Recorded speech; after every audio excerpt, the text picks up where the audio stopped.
Hello again, I'm Kat Spitzer, and today I'm at the U.S. Naval Academy. You can actually see the midshipmen behind me walking to their various classes. We are here in historic Annapolis. I mean, the State House is just 2 blocks that way, and there are so many amazing things to see right here on the campus of this institution.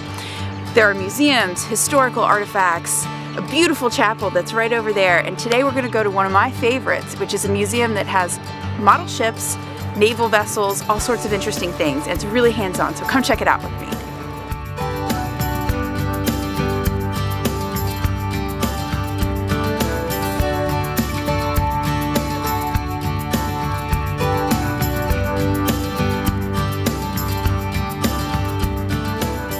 So I love this exhibit, but I haven't had that much time to spend here, and there's so much to see. There are so many beautiful models and other historic artifacts in here that it's actually quite exciting.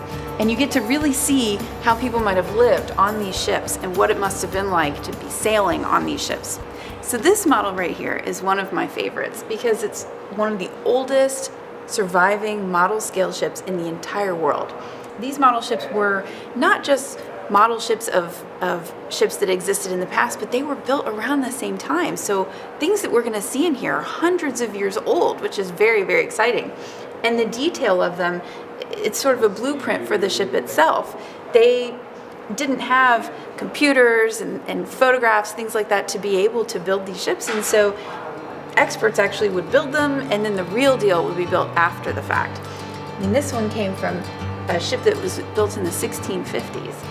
And look at the details of the square gunport reats all around it, all of the riggings, the detail of the wood. It's just extraordinary.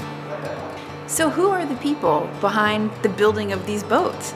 Well, actually, they were really low on the totem pole shipwrights. So low on the totem pole that there's really not much known about them as individuals. And yet they had to be experts at building not only the models, but experts at knowing how the entire full-size structure would be built. It's really quite incredible. So then they would finish their work, and then they'd just have to go back to being shipwrights until their next project came around.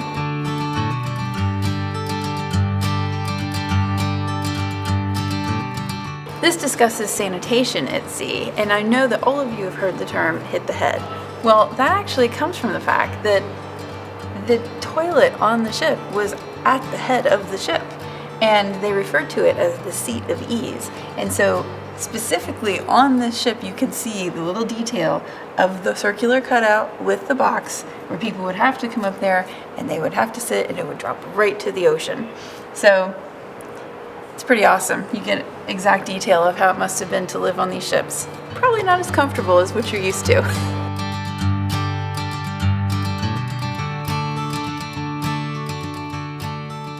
So this is pretty amazing because there were thousands of French prisoners of war, and while they were in captivity, they were making model ships, but they didn't have the same materials that you would have in a workshop.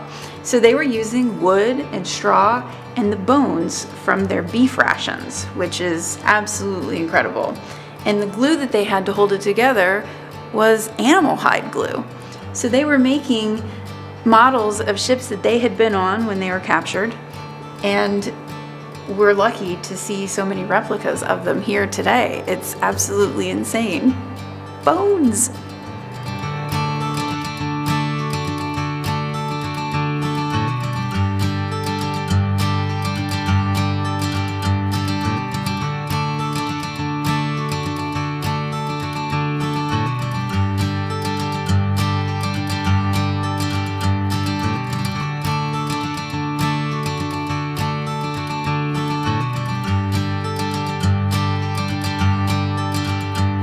There are literally dozens of these ships that were built by prisoners of war.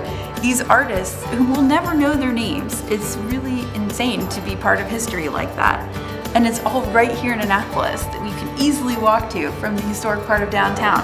So on that note, join me next time as we discover together another part of historic Annapolis. See you then.